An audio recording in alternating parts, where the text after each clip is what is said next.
Saludos, muy buenas noches, bienvenidos a Clásicos NBA en Canal Plus Deporte. Hoy nos trasladamos en la máquina del tiempo hasta 1964, concretamente al 24 de abril de 1964, al cuarto encuentro de la final de aquella temporada entre los San Francisco Warriors y los Boston Celtics. Estamos en San Francisco, estamos en el segundo tercer cuarto de este encuentro que había finalizado en su primera mitad con un 44-40 en el marcador.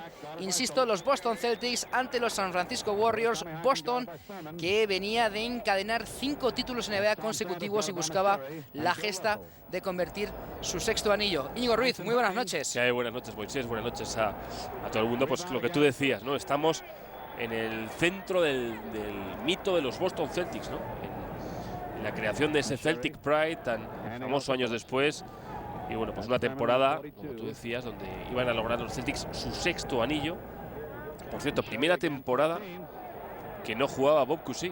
Se había retirado antes de comenzar esta. Por lo tanto, bueno, se empezaba a producir cierto relevo generacional en estos Boston Celtics, aunque nunca perdiendo de vista el objetivo del conjunto y de la organización, que era llevar el anillo. Nunca perdiéndolo de vista y nunca dejándolo atrás, porque esta temporada también se llevaron el anillo. Bueno, vemos lo que es quizás el duelo más importante de este encuentro. Esos dos hombres que veíamos, Will Chamberlain frente a Bill Russell, dos hombres que bueno, han sido leyenda de la NBA. Primero aquí en San Francisco Warriors, los anteriores Philadelphia Warriors, Will Chamberlain, nativo de Filadelfia, por otra parte, y luego más tarde en Los Ángeles Lakers. Bueno, pues así las cosas, como bien ha explicado Íñigo, los Boston Celtics luciendo su mítico verde, se lo digo yo, aunque sean las imágenes en blanco y negro, jugando de derecha a izquierda, mientras que los Warriors de San Francisco, que venían de Filadelfia, como bien ha dicho Ruiz anteriormente, era su primera temporada, si no me equivoco, en California. Íñigo, era su primera temporada, ¿verdad? Sí, primera temporada en California, y como decíamos, jugaban de izquierda a derecha de claro. Ahí veían precisamente a Bill Russell en esa lucha titánica con Will Chamberlain. Insisto, Bill Russell número 6 de oscuro, mientras que Will Chamberlain dorsal número 13 de los Warriors. En los banquillos, Red Auerbach, que llevaba desde 1950 en el banquillo de los Celtics, mientras que Alex Hannum era su primera temporada en el banco de los Warriors. Corriendo al contragolpe de los Boston Celtics, la canasta de Sach Sanders. Y un Alex Hannum que esta temporada sería designado mejor entrenador de esta temporada. Fíjate, nada más y nada menos que teniendo enfrente al mito de los mitos de los banquillos de la NBA, ¿no? Bueno, no en vano, el trofeo al mejor entrenador lleva su nombre. Y por algo será, ¿no? Por algo será, efectivamente. Bueno, ahí está la lucha por el rebote de Wilt Chamberlain. Y la personal que decretaba uno de los árbitros de este partido. Hay que recordar que la franquicia fundada en Filadelfia, esta de los Warriors, en 1946, se trasladó a San Francisco en el 62 y a Oakland ya en el 71. Por lo tanto, la franquicia como la conocemos ahora lleva en Oakland, cruzó el puente en 1971. Veíamos la forma de lanzar esos tiros libres a cuchara. Sí. Estilo Rick Barry, que veríamos después en los Warriors, precisamente, ¿no? Una franquicia con 3 títulos, 2 de ellos conquistados estando en Philly, 46-47 y 55-56, mientras que el último título data ya de la costa oeste en Golden State con los Warriors, con Oakland, en el 74-75. Veíamos ahí a Sam Jones lanzando y convirtiendo los tiros libres para los Boston Celtics. La verdad es que hubo más movimientos dentro de la liga esa temporada, porque no solo el tema de San Francisco, que tú comentabas, sino también los Chicago Zephyrs se trasladaron a Baltimore para convertirse en los Baltimore Bullets. Sí, señor. Va a estar desconocido como Washington Bullets y en la actualidad Washington Wizards, ¿no? Y los Syracuse Nationals, o los Nats, como también se les conocía, se trasladaron a Filadelfia a rellenar el hueco que dejaban los Warriors para convertirse, cambiar el nombre de Syracuse Nationals al de Philadelphia 76ers, que es el que conocemos. Sí, señor, y aquí pues vamos a tener la ocasión de ver a uno de los rookies que marcó época como Nate Thurman de los San Francisco Warriors, un hombre que lucía, mejor dicho, el dorsal número 42, un rookie salido de Bowling Green. Hemos dicho antes, era una de las novedades. Hemos dicho antes que esta era la primera temporada de San Francisco sí. Yo creo que es la segunda. Pues la segunda, esa es la primera o la segunda, eso es, porque dejó el huevo, como tú bien has explicado, Filadelfia, que se fue a Siracusa, eso es. La segunda, sí. Syracuse, mejor dicho, se trasladó luego a Filadelfia y se convirtieron en los 76ers.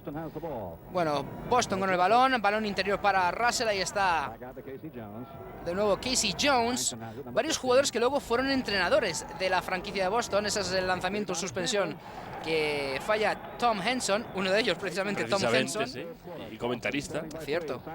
Pues ahí tenemos Bill Russell, Tom Henson y Casey Jones, por nombrar unos cuantos. Y Satch Sanders también, Íñigo. Satch Sanders también llegó a ser entrenador de los, muy poquito tiempo, de los Celtics, sí. Año y medio. Sustituyendo a Tom Henson precisamente al final de la década de los 70. Ese Sam Jones, lanzamiento de Sam Jones. Rebote para Chamberlain y balón para los Warriors de San Francisco.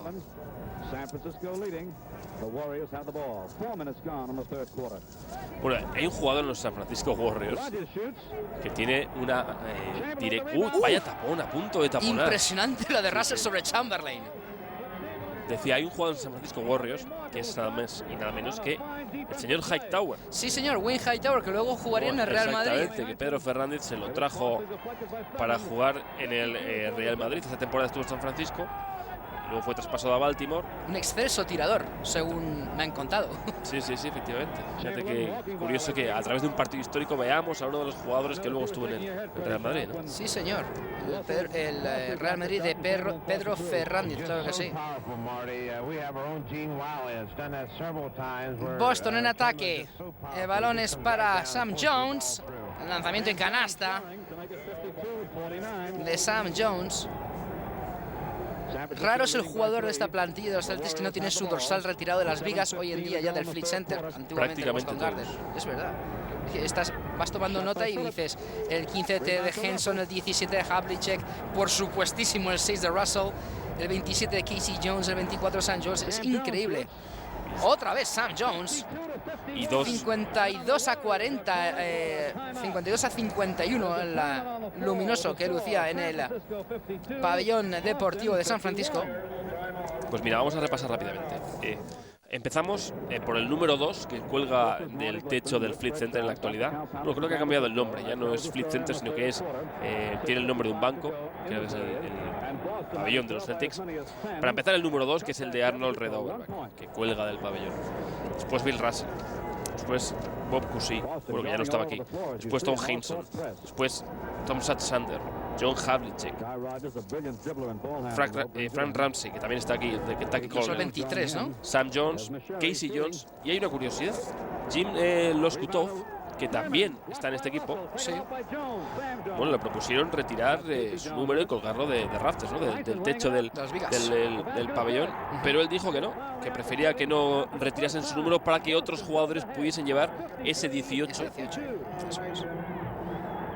Y bueno, así también un poco honrar lo que él había sido como jugador de los Celtics. Como bien decía Íñigo anteriormente, hay que destacar que en este equipo de los Celtics era el primer año sin Bob Cousy y bueno, esto hizo variar de alguna manera el game plan. Ahí tienen a Red Auerbach, por cierto, el hombre del medio. Ahí tienen al jefazo supremo, al arquitecto, ¿no? De lo que bien ha dicho Íñigo anteriormente, el Celtic Pride. Que se formó en esta época y el orgullo de ser un Celtic, ¿no? Con los Boston Celtics. Pues decía, él acuñó la frase, perdón que te interrumpa, él acuñó la frase de ser un Celtic es un modo de vida, es a way of life. Sí, señor. El mítico Red Auerbach y sus puros. Luego hablaremos un poco más detenidamente de él porque tiene alguna historia más que curiosa. Decíamos que esta era la primera temporada sin Bob Cousy, que era su playmaker, era su cerebro. Y claro, para ellos era después de 16 temporadas, si las cuentas no me fallan, 16 temporadas, pues había que empezar a jugar de otra manera, ¿no? Y bueno, pues los Celtics, según cuentan las crónicas, fueron cambiando poco a poco con la entrada de Casey Jones y se fue haciendo un equipo, un conjunto más aguerrido en defensa. Y la importancia también de Sam Jones, un hombre del que muchas veces cuando se habla del orgullo de los Celtics y de los Celtics de los 60, pues quizás, no sé, quizás una sensación, una percepción que tengo yo. No se le tiene tanto en cuenta como a Ondo Havlicek, a Henson, por supuesto, a Russell, y sin embargo fue un hombre, bueno, pues clave en la consecución de varios de los títulos de los Celtics. No en vano, le acabamos de ver anotar, y este año fue el máximo anotador de los Celtics. Un hombre que, fíjate, cuando salió de la universidad tenía una oferta de un instituto para ser profesor, que es lo que él quería ser realmente, y tenía la oferta de los Celtics. Entonces decidió pedir al instituto un salario desorbitado, en torno a 500, pedía un aumento de $500 en comparación con el sueldo de cualquier otro profesor del instituto. Entonces el instituto se lo denegó y a raíz de ahí empezó a jugar con los Celtics. Fíjate que $500, como $500, me parece tan poco dinero, pueden influir en la vida de una persona, de una franquicia y de toda una liga, ¿no? Gran pase de Rodgers buscando y encontrando a Nate Thurmond, el rookie que se quería elevar ahí.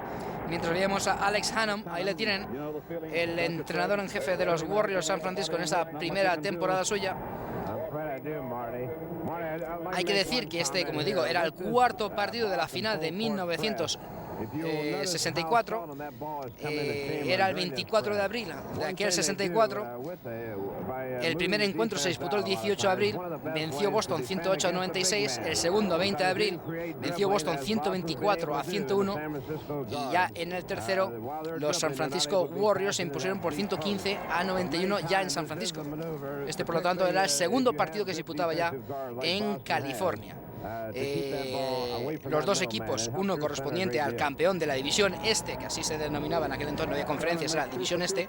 Los Boston Celtics necesitaron 5 partidos para dejar en la cuneta a los Cincinnati de Oscar Robertson, por ejemplo, mientras que en el oeste San Francisco eliminó a St. Louis Hawks en 7 partidos en esa final del oeste, un St. Louis Hawks de Bob Pettit, por ejemplo.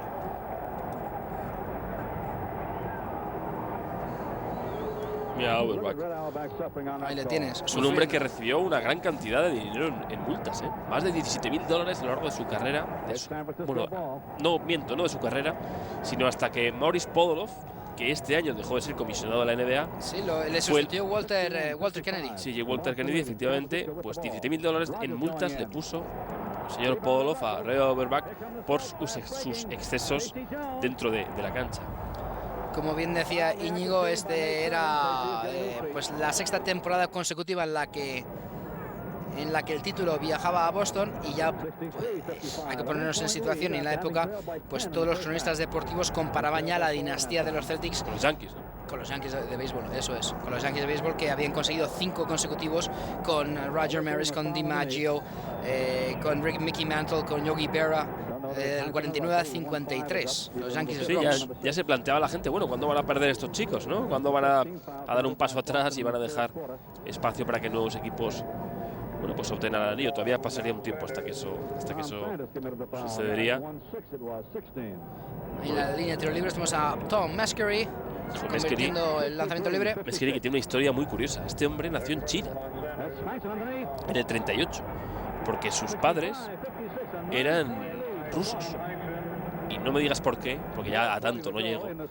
Estaban en China y tras la Segunda Guerra Mundial emigraron a Estados Unidos, pues, donde ahí ya él se convirtió ya en jugador de high school y hasta donde la vemos, ¿no? Por cierto, que es ahora en la actualidad, creo que es, bueno, en la actualidad no, porque creo que falleció hace no muchas fechas, ha sido profesor de high school y un muy buen poeta. Está buscando en internet y tiene 3 libros publicados. Pues fíjate tú. Russell con Chamberlain, Tom Meskery. Además nos ponemos en situación porque estamos hablando del 64, Íñigo, crisis, los misiles, Cuba, Kennedy. Bueno, nos ponemos en todo el meollo de la cuestión, caza de brujas anterior ya en los 50 con McCarthy. Exactamente, estamos en la época de Kennedy, estamos en la época de los 9 días famosos que cambiaron el mundo, la crisis de los misiles. Meses más tarde, estamos en abril del 64, pues en noviembre del 64 fue cuando el presidente Kennedy fue asesinado en Dallas. Estamos en la época de comienzo del activismo de la lucha por los derechos civiles de los afroamericanos, de Martin Luther King, de Malcolm X. Y qué importante fueron todos estos jugadores de color que llenaban las plantillas de la NBA en ese de romper las barreras. Pues mira, hilando ese comentario que acabas tú de hacer, encontramos la importancia de Red Auerbach no solo en los Celtics, sino también en la liga. ¿Por qué? Porque él fue el primero en seleccionar en el draft a un jugador afroamericano. Sí, señor. A Chuck Cooper, nada más y nada menos. Además, y luego hablando... Fue el primero, perdona, en jugar con 5 jugadores titulares afroamericanos y fue el primero en dar la oportunidad a un afroamericano para que fuese entrenador de un equipo NBA, como fue Bill Russell años más tarde, cuando él se retiró. El deporte, una vez más, sirviendo para hacer historia. Y yo recuerdo entrevistas con Red Auerbach en el Sporting News y en el Sport Illustrated de Íñigo, y decía que es que trataba a sus jugadores de color igual que trataba a un blanco. No había privilegios para ninguno. A los dos los trataba igual. Y luego oías hablar a Casey Jones, a Bill Russell, y oías hablar del jefe, como decían él. Sí, claro. Al jefe decías, no, es que todos éramos, ante los ojos de Red Auerbach, no había iguales, colores, todos éramos iguales. Es Viajábamos todos en el mismo autobús, cosa que no sucedía, y tú lo sabes, Sí. no sucedía en todos los equipos profesionales deportivos. Comíamos en el mismo salón, íbamos al mismo hotel, y si teníamos que dormir y compartir habitaciones, las compartíamos sin ningún problema. Chamberlain ha dicho 1000 veces que tenía que compartir habitación con Cousy y no pasaba absolutamente nada. Exactamente. Y vaya gancho. Perdona, Íñigo, menudo gancho el que se saca ahí Tom Henson. Además de dar sentido a la colectividad de este deporte, es decir, a lo que es el equipo, porque Red Auerbach decía, la única estadística que importa es la de los puntos, es decir, que yo haya metido más puntos que el rival. No importa si uno metió 40, 50, si Bill Russell ha cogido 25 rebotes, que era lo habitual, por cierto, en aquellos años, aunque ahora parezca mentira, pero es así. Así era. Sino daba importancia suma y total al equipo, a la conjunción, a la colectividad, a que no hubiese estrellas, a que pues todo fuese de la manera más equitativa y organizada posible. En un partido histórico como este, pues obviamente a veces perdimos el hilo del partido y hablamos pues de la historia de este deporte y de esta competición en la NBA. Y hay que irse pues a ver a dos protagonistas, como bien ha dicho Íñigo, en los que nos tenemos que fijar: Bill Russell, dorsal número 6 de oscuro; Wilt Chamberlain, dorsal número 13 de San Francisco y de blanco. Ahí le tienen, por cierto, recogiendo un rebote. Will Chamberlain y Bill Russell son los dos máximos reboteadores de la historia de esta liga. Chamberlain promedió 23 rebotes por partido, 22,9, mientras que Bill Russell promedió 22 rebotes y medio por partido.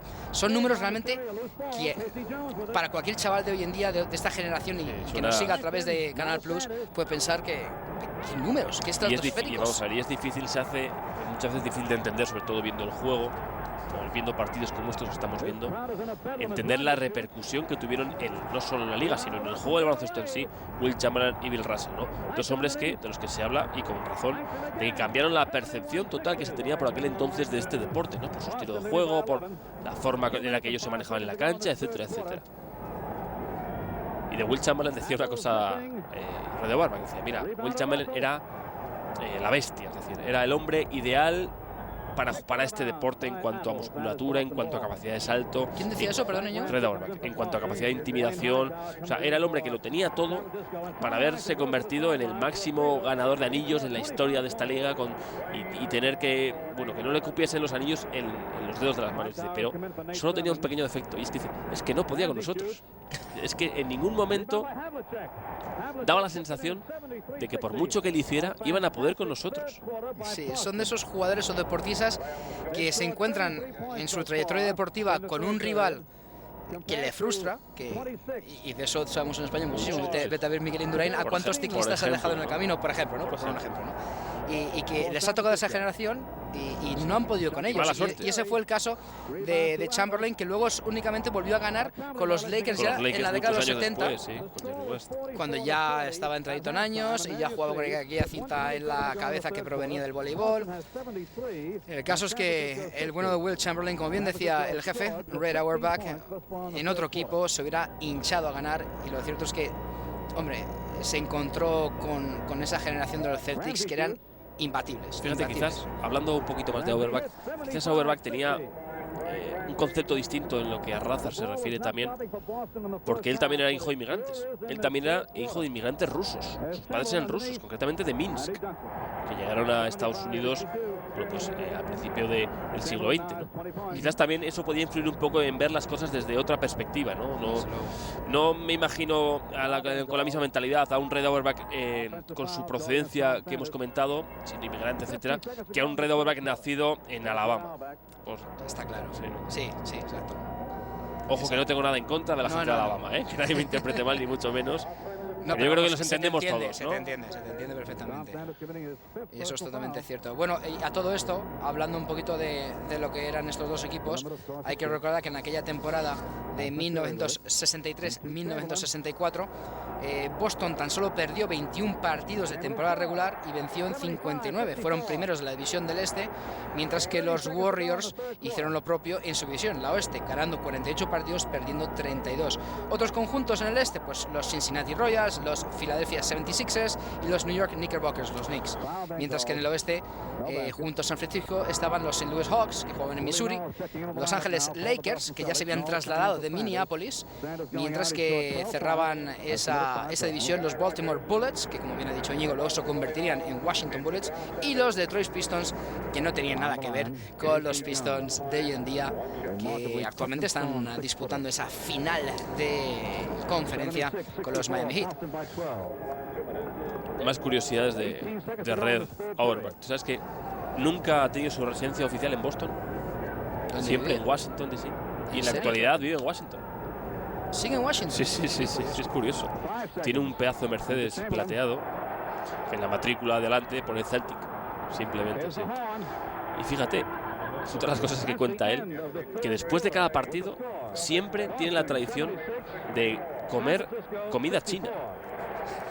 Porque dice que en cualquier ciudad a la que iba con el equipo, lo único que encontraba abierto muchas veces después de un partido o que te pudiesen llevar a la habitación del hotel era comida china. Y que por eso cogió esa costumbre. El hábito, ¿no? Sí, incluso luego llegó a tener un restaurante chino. Red Auerbach. Sí, exactamente, sí. Siendo sus padres de Minsk. Exactamente. Chino de toda la vida. Lo que son las cosas. Bueno, pues el tercer cuarto, que concluyó con el resultado parcial favorable a los Celtics, 76-64.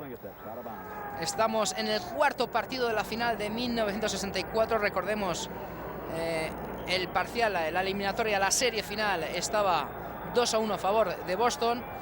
Los dos primeros partidos jugados en Boston cayeron del lado celta, mientras que el primero jugado en California cayó del lado de los Warriors. Los Warriors intentaban equilibrar la balanza en este cuarto partido y marcharse a Boston con un 2-2 en el marcador. Insistimos, los Celtics de oscuro jugando de derecha a izquierda, los Warriors de San Francisco, que luego ya se quedaron en Oakland, cruzaron el puente, como digo, se quedaron en la bahía, pero pasaron a denominarse Oakland Warriors, o Golden State Warriors, mejor dicho, pues jugaban de blanco. Mira, para cerrar con el tema de Auerbach, para entender un poco más la interrelación que tiene la historia del equipo con Auerbach y viceversa, que muchas veces incluso te planteas que no se puede entender la historia de uno o de otro si no es apoyándose en cualquiera de las dos cosas, ¿no? Tú conoces, lo conocen todos nuestros espectadores, el duendecillo verde, ¿no?, que representa a los Boston Celtics, ¿no? Sí, señor. Pues ese logo Shamrock lo diseñó el hermano de Red Auerbach, que era dibujante en un diario en Washington Star, creo que era. Su hermano Zang, que por cierto falleció hace 2 años, pues él fue el que creó, ideó y dibujó ese logo que ha pasado a la historia y que hemos conocido todos. Bueno, pues y que está en el centro de la cancha, ¿no? Del Flint Center está dibujado ahí el duendecillo. Sí, señor. Pues por si había alguna duda, ¿no? Fíjate ya que el hermano ya, o sea, es una cosa, dices, bueno, es que no se puede entender la vida ni del equipo, ni de la franquicia prácticamente, ni de Red Auerbach, si no es hablando de... Bueno, claro, no en vano, llegó Red Auerbach en el año 50 a los Celtics y sigue en él. Y, o sea, estamos hablando de 55 años ligado a una franquicia, a una organización. Él dejó de entrenar en 1966, entregando el testigo a Bill Russell.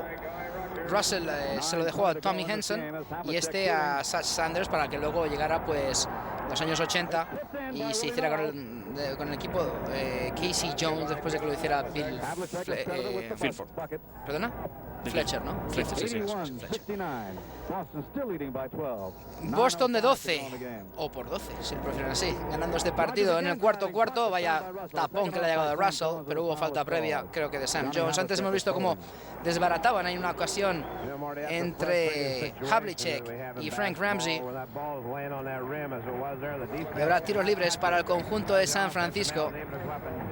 Historia pura de baloncesto, los Boston Celtics, los San Francisco Warriors. Mira, vamos a repasar un poco lo que son categorías estadísticas o apartados estadísticos de esta temporada, que evidentemente se contabilizaron muy poquitos, ¿no?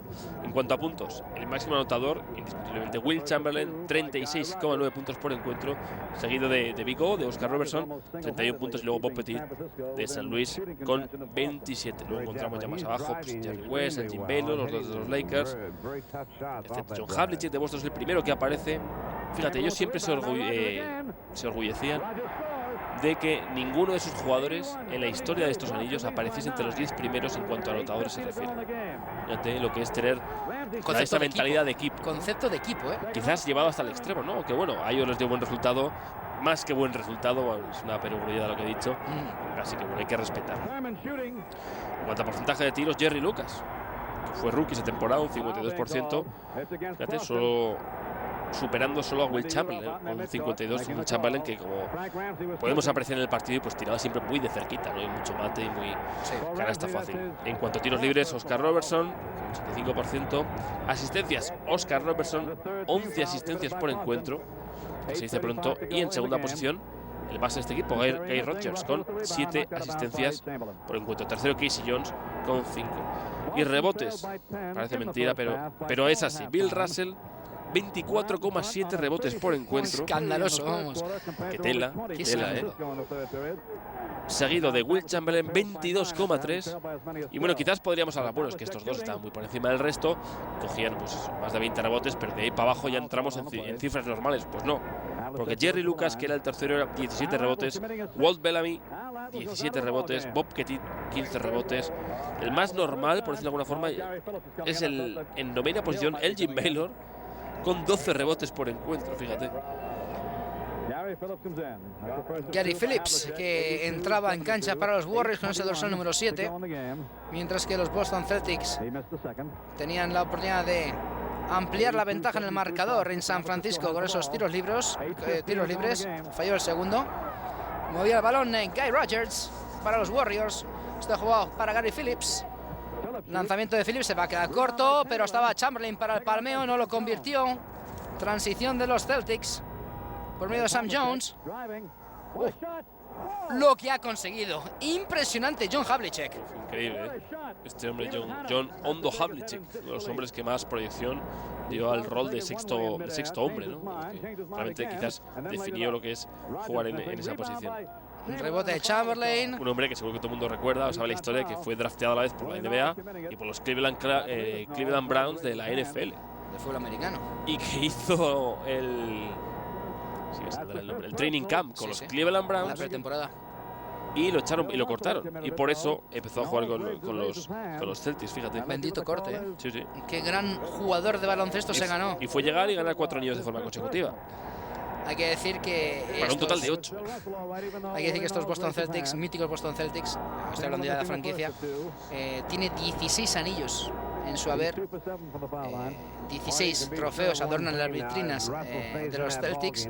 Eso sí, el último de ellos hay que remontarse a la temporada 85-86, cuando los Celtics vencieron a los Rockets por 4-2. Por lo tanto, hace tiempo, casi 20 años, Íñigo, sin que la entendida afición de Massachusetts no vea un equipo campeón. Y arquitecto de aquel equipo, de los Celtics de los 80, con el que muchos nos aficionamos a este deporte o a esta liga más en concreto, fue pues el mítico Red Auerbach, ¿no? Que fue capaz de seleccionar a Larry Bird en el 78 y hacer movimientos estratégicos, el fichaje de Robert Barry, de Seattle, de Kevin McHale. Sí, señor. Aquello fue fundamental en los Celtics de los 80, en esos duelos titánicos con los Lakers, que es donde muchos espectadores de nuestro país empezó pues a aficionarse a la NBA con aquellas retransmisiones, ¿no? Bueno, la canasta de Sam Jones.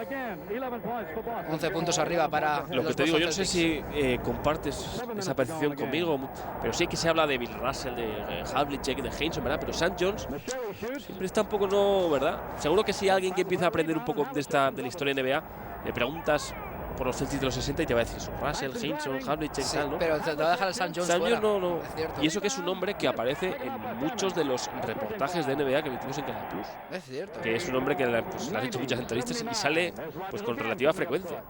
Es verdad.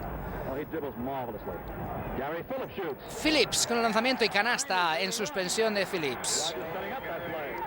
Buena asistencia ahí de Guy Rogers. Decía antes Íñigo que en aquella época no se llevaban las estadísticas de todos los apartados y tampoco había MVP. El MVP entró en rigor en la temporada 68-69, hasta la temporada aquella en la que los Boston Celtics vencieron a los Lakers y en la que Jerry West fue el MVP de aquella campaña. No se nombraba un jugador más valioso.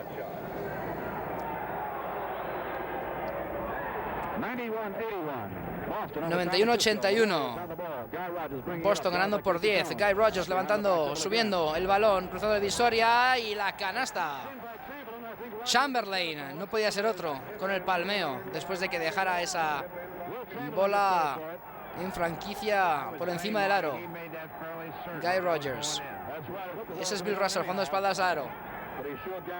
De nuevo Bill Russell tiene a Chamberlain detrás. Casey Jones con lanzamiento. Sin saltar, eso es. El rebote fue largo.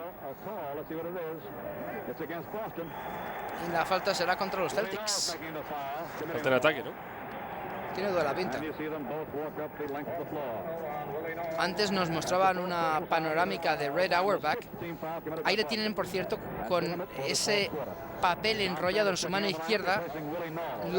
Para aquellos que hayan visto Hoosiers y hayan visto a Gene Hackman haciendo de entrenador de aquel colegio de Indiana, decir que Gene Hackman se inspiró y vio mucho footage, mucha cinta, mucho metraje de Red Auerbach para inspirarse en ese personaje, en el entrenador de Indiana, exacto. Con esos folios, ese papel en la mano izquierda.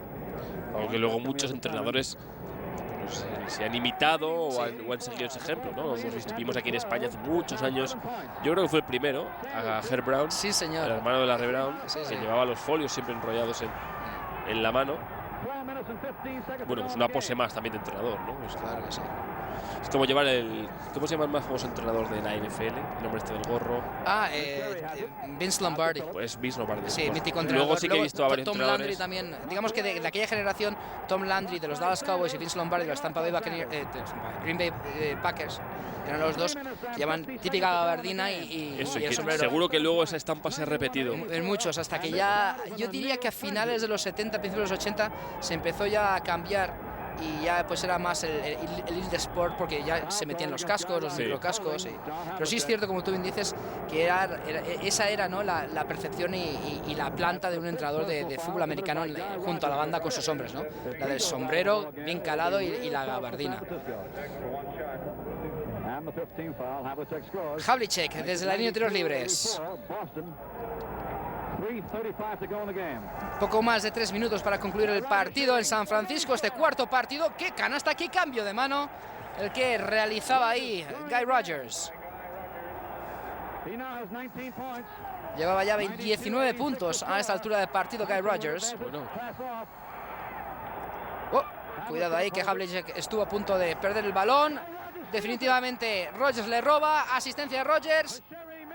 Y Sherry, que es el que no pudo, el chino, de alguna forma. Sherry, que es el que no pudo ahí convertir la canasta. Transición de nuevo, ahora cúmulo de despropósitos en ataque del Boston. Casey Jones, vamos a ver si pone un poquito de tranquilidad. Bueno, otro balón perdido. Intento de asistencia por medio de Thomas Sanders. Había pitado falta antes. Y están los dos equipos agotadísimos, ahí lo pueden ver. Y el público que estaba viviendo con una tremenda emoción este correcalles en que se había convertido este cuarto encuentro de la final de 1964. Correcalles divertido, ¿no? Sí, desde luego. No muy puro en cuanto a lo baloncestístico se refiere, ni mucho menos. No, algo heterodoxo en lo que la concepción baloncestística que se tiene hoy en día. Pero la verdad es que era de lo más emocionante.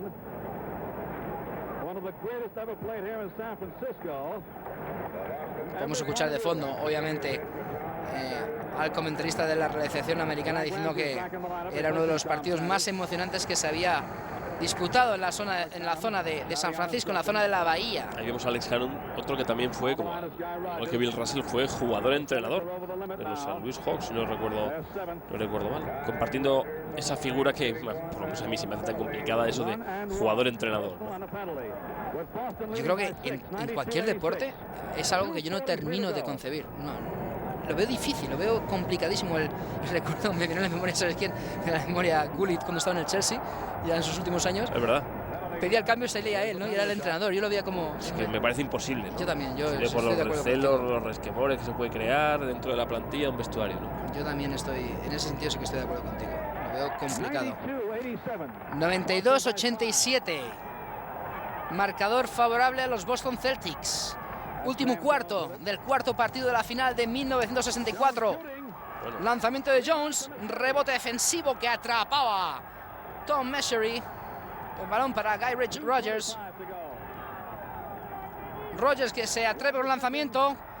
Menudo palmeo de Will Chamberlain. Es que era muy grande. Se le ve terriblemente grande al lado de cualquiera de los jugadores que están en pista, excepto de Bill Russell, ¿no? Lo rebañaba todo. 2 contra 1. Se desespera ahí Gary Phillips.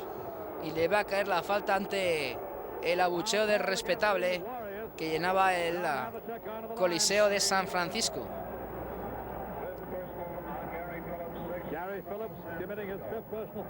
Es curioso, ¿verdad? Los Celtics cómo encarnan la tradición de este deporte hasta hoy en día. No siguen jugando.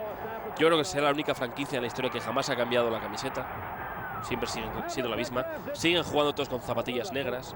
Otra de las tradiciones. Encarna eso tan europeo de la tradición, ¿no? De mantener viva la tradición, etcétera, etcétera. Que no es muy americano el tema de las tradiciones porque son un país muy joven, ¿no? Pero sí que ese tema de las tradiciones tan europeas y quizás tan mediterráneas también, que tanto nos gusta, Sí. ellos lo encarnan a la perfección. Y a mí me parece perfecto. No me puedo imaginar a los Celtics con esa vestimenta que no sea verde o blanca. Y sobre todo con las letras, ¿no? Las letras igual, ahí podrá haber más o menos pequeños matices, ¿no? De cambios y tal, pero no... Sí, de hecho, cambios radicales, ¿no? están jugando con Boston en la camiseta y normalmente ellos juegan con Celtics. Bueno. Pero vamos, obviedades, ¿no? Muy poquitas cosas han cambiado, desde luego. Eso sí, algo que lamentaremos y mucho, y no solamente en el plano baloncestístico, sino también por lo que me toca en el hockeístico, es que los equipos representativos de aquella ciudad de Massachusetts, es decir, Boston, no puedan seguir jugando en el mítico Garden. Eso sí que es una pena. La mística del Boston Garden, Tremendo, eso sí que era... tremendo, tremendo. Tanto baloncesto como en hockey sobre hielo, te lo puedo asegurar. Esas vías del tren, Llegando al Sí, Boston señor. Garden, ¿no? Que Sí, se sí. ve el rótulo de Boston Garden ahí. mítico, y es una pena. Pero así son las Fíjate, yo cosas. estuve en los exteriores del Boston Garden, te voy a decir, en el año... Pues 86 yo creo que fue. 86, 87, ese verano, creo, sí. Y estuve allí y había... No, bueno, no está bien que hable de anécdotas personales, pero... Cuenta. Y había el típico recortable de estos para sacarte una foto para que te pongas la cara. Y estaban los Celtics, estaba Larry Bird, Kevin McHale... Sí, los cinco, Danny Ainge, Dennis Johnson y Robert Parrish. Y ahí puse yo mi careto como sexto hombre. Qué bueno. La foto que tengo, sí. Pues esa no la he visto yo por la redacción, ¿eh? No, ni la vas a ver. Bueno, poco más de un minuto para jugarse en este partido.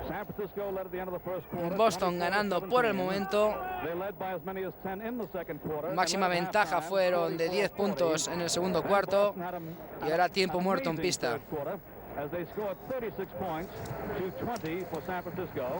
36-20 el parcial al que se llega en estos momentos. Parcial de la segunda parte de este partido. Y los Celtics que vencen por 3 en estos momentos. Tienen Es que es increíble Alex Hannum. Lo que hizo este hombre en el banquillo, de verdad. Es que es 11 títulos en 13 años. Yo no creo que haya en la historia del deporte profesional No lo hay. una racha de victorias semejante. No. En el deporte Igual, ya no te digo profesional ni complicado. igual, ya te digo semejante. Es que es tremendo. Es que me estoy yendo también a lo más cercano a mí, que es el hockey sobre hielo, y estoy viendo que al hockey sobre hielo, Boston es al baloncesto lo que Montreal al hockey sobre hielo, y que no hay, no Nada, ¿no? Hubo una época en la que arrasaron los Montreal Canadiens con sus dinastías, pero no hay nada parecido a lo que consiguió Red Auerbach. Claro, es que cuando hablamos de dinastías en cualquier deporte profesional, esto es una dinastía. Esto es una dinastía, ¿no? O sea, quizás ya hemos limitado mucho el término. Bueno, ya ganar 2 anillos consecutivos es ya una dinastía. Pues no, señor. No, señor. Una dinastía es esto. Sí, sí, desde luego. Tan solo... Cuando hablamos de baloncesto hablamos de los Celtics, cuando hablamos de béisbol hablamos de los Yankees, cuando hablamos de fútbol americano podemos hablar de los Packers, ¿no? Y quizás de los 49ers de los 80, pero la verdad es que son equipos que perdurarán en la historia, sin duda alguna. 96-91, 5 puntos arriba Boston. Gary Phillips, canasta, muy buena canasta Gary Phillips. 96-93. Hay una frase en uno de los libros que manejamos sobre información para este tipo de partidos. Hay una frase en la última, en la contraportada, que pone: ¿dónde pueden buscar a alguno de los mejores jugadores del mundo de baloncesto inspiración? Y sale una foto de los números retirados que hay en el techo del pabellón y pone abajo, arriba, ¿no? Desde luego que es el mejor sitio para encontrar inspiración y motivación para ver la excelencia y lo bonito de este deporte, ¿no?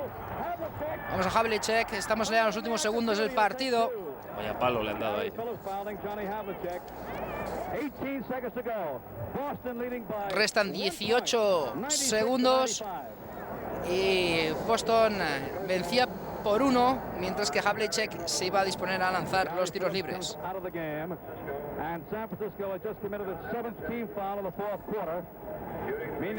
Se jugaría un partido más de esta final del 64, el 26 de abril, en Boston. Y ahí Boston ganaría 105-99 para hacerse con su 6º título consecutivo. Es una barbaridad, Es una barbaridad. A ver, ganarían... ¿cuántos más? Ganarían 2 más. Seguidos. Y ya en el 67. Sí, 8 seguidos. 8 seguidos. Ganarían 2 más y ya en el 67 Filadelfia les cortó la racha. Aún así, fue efímero lo de Filadelfia porque los 2 años siguientes volvió Celtics a vencer a los Lakers, finalizando la década de los 60 con 2 títulos más. Campeones en el 68 y en el 69, los Boston Celtics. De nuevo encontrándose ya con Will Chamberlain como jugador de los Lakers.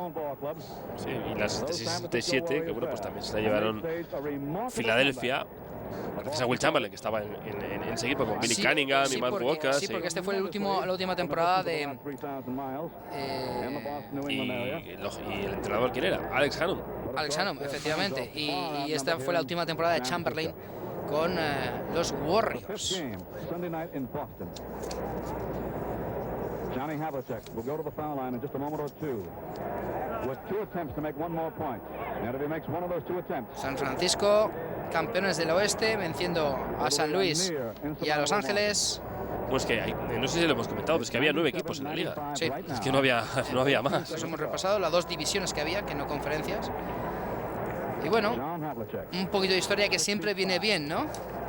Sí, muchas veces hay que recuperar la memoria Sin histórica duda. para ver y entender lo que pasa hoy en día. Y el baloncesto, como en la mayoría de las disciplinas de la vida, pues no es una excepción. Havlicek, 98-95. Y ahora otro tiempo muerto.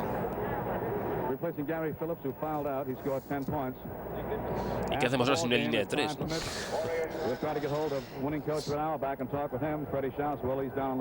Eso me vino a venir a la cabeza cuando estuve viendo el Etosa Unicaja, quinto partido anoche. Y yo pensaba, tendrán que hacer algo porque sí existía la línea 3, evidentemente, pero cuando se va perdiendo de 3 la situación es más que complicada. Por cierto, vaya temporada del Etosa Alicante. Sí, bueno, un poco empañada quizás por no haber seguido un poco más adelante en playoff, ¿no? Pero bueno, desde luego que mucho mérito de los hombres de Trifon Pop. Ahí tienen a Red Auerbach en el medio, animando a los suyos.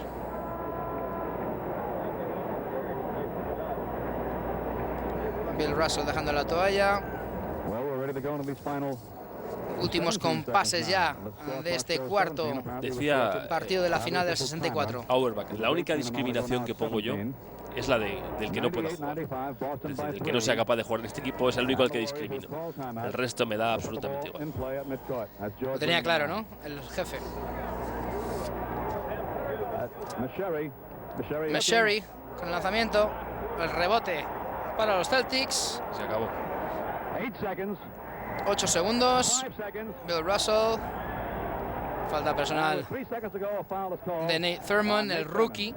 Quedan 3 segundos para terminar. Como tú decías, victoria de los Celtics, que a la postre se llevaron el título. Y bueno, confiemos en que alguno de nuestros jóvenes aficionados pues le haya gustado ver este tipo de cosas, ¿no? Este tipo de partidos, este tipo de recuerdos y de ver parte de la historia de la NBA, que para muchos empezó con la Rever y no es así, ni mucho menos. Claro que no, yo creo que esto siempre es interesante. Los Warriors lanzando con un segundo en el crono. La victoria para los Boston Celtics por 95-98. Fue el cuarto partido. Por nuestra parte, poco más. Gracias por la atención prestada. Hasta otra, Íñigo. Hasta luego. Adiós.